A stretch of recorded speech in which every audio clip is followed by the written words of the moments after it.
Chay pilot. Kana pipi na niya kanang bitong na line.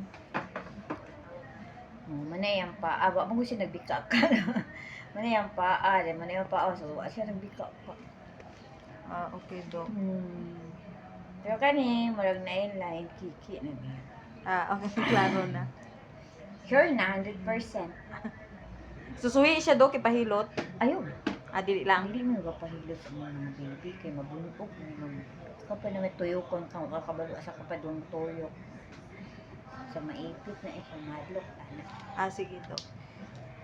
97 to 98% pag abot og 9 months, position na ang baby. So, ayaw. Lagi mo tuyok pa man, no? Lagi pa kahit mag-ulta ng 8 months na. Sakto na ba akong weight, Dok? Agad-awa na to. Pero sa kaya, ang mga high blood dun kay Gagmayin na mo baby. Andis diabetic. Mo ba? Muna magpa-check ka ha kaya. Lagi? Sa sunod bulan na lang, okay lang, paalam mo lagi. Okay naman ang heartbeat. Okay lang.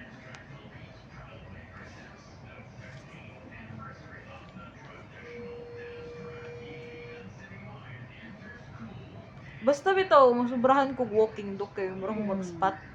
Dili man, Mag-spotting ka? Dili, inong gamay, gid ba? Kanang, Okay naman din yung inang baby. okay ra? Kanang mura siya mo, ano itong, example, dili gid ko pwede brisk walk. Ano ba? Kanang lang, kanang Hinay-hinay lang sa walking nga, arte. ang imong inon lang, medyo us-us din siya, no? Pero sa dilang, hindi siya nagpuna. Meaning, Dok. Kanang marag yung implantation, doon sa opening sa mattress, mani ang opening sa mattress na siya dinidapit. So, dapat usually kay dinhi man na siya. Siya ka na dinhi.